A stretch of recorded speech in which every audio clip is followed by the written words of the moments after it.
everybody, this is Donnell Tucker, Interactive Media Associate at G4TV.com. I'm here with Chris Monfett, Senior Previews Editor. Had a blast playing a little Call of Duty last night. Yeah, we did. It had live music, hot women, and I think there was a game, Call of Duty? Yeah, I wasn't even paying attention to that. Yeah, I was paying attention to the pencil skirts and nerd glasses, but I was looking at the lights. When I wasn't doing that, I was blasting fools in deathmatch, team deathmatch, and a couple cool new wager matches, which we'll talk about later on. But first, we're going to sort of dig into some of the perks, skills, emblems, attachments, etc. Yes, so let's dive in. So right here, we see that we have the first set of perks one. They're pretty traditional from the old gun. Yeah, old there's games. not much here in the perks that's new, which is actually kind of good when you consider the fact that there's so much else going on in the game with the wager matches, the new Call of Duty points, the way that you can spend your experience, the attachments, the kill streaks, that you don't have to focus on sort of learning a whole new set of skills. There's tons more new stuff that you can dig your teeth into later on. So you'll see here, he's just kind of scrolling through a lot of sort of familiars. There's some of the sort of old favorites have been renamed, but for the most part, everything you've known and played in other Call of Duty games are here. So you'll see here when you go back to lethal, you got your frag and your semtex. Those are pretty everyday equipment. But we've also got Tomahawk, which is sort of totally new. It's sort of like a next-gen version of the knife. It's throwable, super fast to use, and it can take a dude out in one hit if you get him in the right spots. And to use it, I believe you use the right bumper. Yeah, all offensive weapons are mapped to the right bumper, and strategic weapons are now mapped to the left bumper. Okay, and pretty much the only time I used it was in Sticks and Stones in the wager match. Yeah, there's a great new wager match called Sticks and Stones, which sort of equips you with 2 weapons and a tomahawk. When you kill with the weapons, you get points. When you kill someone with a tomahawk, you basically bankrupt all their wealth. So it's really good for strategizing your way through those levels. So you'll see here, Wily Pete, Nova Gash, Flashbang, Concussion. All those are pretty standard until you get to Decoy. Decoy is I think is going to really open up some strategy here. Essentially, you can throw out a decoy, and it's going to sort of fake your opponents into thinking that there's gunplay going on somewhere in the map. So if you sort of want to redirect where these guys are going, sort of turn them around, have them come to you so that you can do an ambush, you just sort of lob your decoy over. If they're not going to want to run in a gunfire, they'll turn around, hopefully right into your muzzle. That's something I probably want to try out a couple of times. See if they actually go with the bait. Yeah, people just run. It'll really sort of test how reactive people are to running into firefights, because some people are just super aggressive and they're going to run towards those red dots rather than away from them.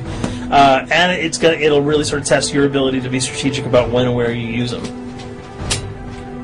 Now here's something new. It's called the camera spike. Ah, yes. It's sort of super useful. I used this a bunch yesterday. You plant it down, and it basically takes over your mini-map with a sort of picture-in-picture window of wherever you planted your camera. So if you want to know if people are running through a certain alleyway, coming around a corner, if you're hiding somewhere and you just want to cover your back, you can plant a camera right behind you. It's a really kind of good way, especially if you're a sniper and you're in a position that you can get sort of snuck up on or sneaked up on. You can put that camera down and sort of cover your ass. Yeah. I was also using it for home videos. Because, I don't know, for some reason, I was just like, hey, there's me, let me say something to the camera. Call of Duty night vision action going on. Exactly. Yeah. And the C4, the tactical insertion, those are things that you'll have remembered from other games. What we got here, though, is the motion sensor, which kind of acts like a little mini UAV, so you can toss that out, and it'll give you a small radius just to sort of see if there are people coming. Super useful if you're hiding, say, behind a corner, beneath a windowsill, and you want to know if someone's sort of on their way so that you can just ride up and blast them. Throw that out, the red dot appears, you know you got a kill in your sights. So now we're on the kill streaks. There's some really cool new kill streaks here, this one being the RCXD. If you were ever into remote control cars, and believe me, I was, these are remote control cars with C4 on them. Nice little add-on to that. Right, which I did not have that when I was a kid. I did not have that either with a kid. They didn't sell it in stores. They would not let me have that, but now in Black Ops, you can guide this in sort of a first-person perspective. It's actually super easy to use. You'd think it would kind of just be running all over the place, but you can brake, reverse, go back, go forward, and you can choose to detonate it whenever you want. So it's not like if you accidentally run into a wall, it's going to explode. But if you see one of those coming your way, if you've got a machine gun, just start spraying bullets. Hopefully you can detonate it before it hits you. So you suggest not people to run, because that thing will catch up. Yeah, that thing's really fast, and it goes upstairs. It's really easy to navigate with. So if that thing So it's like shoot, and if you miss... Yeah, if it's after you, you're dead unless you can blow it up. Counter spy plane, that's basically a revamped version of the UAV. That's nothing new. This, however, the SAM turret... SAM turret, which I like really much, because it destroys... practically not every aircraft in there. I think Blackbird can't be destroyed. Yeah, there are some things that you can't blow up, but care packages, chopper gunners, that's going to really help out. It's it's basically for people who didn't want to run around with their rocket launcher and try to take down choppers. You can sort of plant that in a hopefully like a high position that has good angles on the sky, and hopefully it'll take out some of the things that are blowing you and your friends away. Now you'll see care package, napalm strike, sentry gun, mortar team. Those are all things you're pretty familiar with until we get down to Valkyrie rockets. These are remote-controlled rockets, a little bit kind of like the RCXD. These are a little bit more sensitive, though. They're going to do a lot more damage if you can hit your enemies or you throw them into a group of people. But they're fast. You can't put the brakes on them, and if you hit something, those things are going to blow up. Now, are they difficult to maneuver? Are they easy like the RC?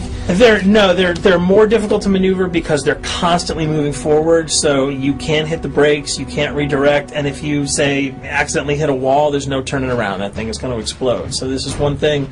Open spaces are really key, but if you're really good, right? You've got a bigger blast radius though, so if you kind of miss by a couple of feet, it's not going to matter because the guy's going to be vaporized anyway. And with 7 kills and 4,000 CP, it's going to take a little while to build up to it, but hopefully you'll be able to practice a little bit and really kick some ass. Now this is Blackbird, which, like I said before, cannot be shot down. Yeah, thank God. But pretty much it shows not only does it show the enemy positions, but also the direction of where they're headed. Yeah, and I think that's a first for the Call of Duty series. This is something that I'm really excited about, if only because every time you kind of see a red dot, you're not sure whether that guy's coming towards you, whether he's coming away from you. If you can sort of process all that information really quickly, it can really help you change up your strategy. Obviously, fans will remember these dogs from Treyarch's last outing with Call of Duty, World at War. There's a huge, fun addition to that game, just gunning down canines in the jungle. Looks like you'll be able to do it again this time, only that you get to call on the pack to kill your opponents. I got no problems blowing away a rabid attack dog. Well, even if it makes the sound, like a whimpering sound, even if it makes a little feel anything sound when you shoot that? If it was like attack puppies or attack corgis, I probably couldn't shoot them because those are too adorable. But they probably wouldn't do much damage anyway. Yeah, they're pretty much held dogs, so they're all black and vicious. I got to take it down. Absolutely. This time the chopper is completely pilotable. You'll be able to jump in, fly around, machine gun dudes on the ground. If you've seen any of the single-player demo, you'll have a sense of what it's like to jump in the chopper, at least in the single-player mode, and blow up some bridges, stuff like that. Unfortunately, the buildings in multiplayer are not destructible, so your missiles will just be tearing up people, not places, but it'll still be a lot of fun to get in there and blow some stuff up. And here we're just kind of going through the custom loadouts. This is, pretty standard stuff for Call of Duty. And here we come to something that's really not standard. This is a totally new feature that if you were one of those players who just sort of found yourself really bored, kind of yawning with the same old emblems over and over again, you can create your own here. Yeah, and not all of them are already there at your disposal to create. You can purchase most of these with your COD points, but some of them are unlockable. So as you go throughout the game, you sort of get achievements or sort of mini challenges. You're going to unlock these. As you come up in levels, you're going to unlock more, and eventually you can unlock over 300, about 304 that are on this menu. And you'll see they're pretty simple. They're numbers, quick lightning bolts, people, figures. You see swords, crests, shields. All of these you can manipulate, you can edit, you can change the color, and we're going to see that in just a bit. So we pick a little, I guess you can say, a person? Yeah, kind of Mad Men meets Reservoir Dogs that we're about to manipulate here. First, we're cycling through, trying to find a suitable weapon. Maybe a soft drink, probably not. So let's go for the sword. Yeah, it's the sword. That's a good little attachment. And you'll notice that he bought that with some of his COD points that he earned playing some of the wager matches. All obvious jokes aside about the positioning of the sword here, you can see that he can position it in the guy's hand. You can select up to 12 layers here. That's a lot. That's a lot to imagine grade. what you could do. And you don't see it here, but you can zoom in, you can zoom out. So if you wanted to sort of just have the head and the hand here, you could pull that guy to the bottom of the frame and zoom him in. You can change the backgrounds, change colors. the color. You'll see here that he can even just kind of go to an outline mode of this guy with no detail. So there's tons and tons of customizable stuff. And you'll see it appears in your little player card at the bottom. And most importantly, it actually is something you can put on your guns and your weapons. Correct. That's only available when you level up at a certain level, that you'll have that option to tag it on your weapon. Absolutely. And you might not see it as you're playing through the game, because obviously, by the time you see your opponent's gun, you're not going to see the emblem. You're going to see you're not going to stop by and be like, hey, you know what? That's a nice little picture you got as there. the bullets hit your face. But it's going to be something really cool for people who want to kind of be directors in theater mode, who can get close-ups on the weapons, on the guns, and you'll just kind of know that you have it all the time. That weapon is your weapon. Well, there you have it. A few little things for you to know. We're also going to be checking out some of the other maps and wager modes, so check those videos out at g4tv.com.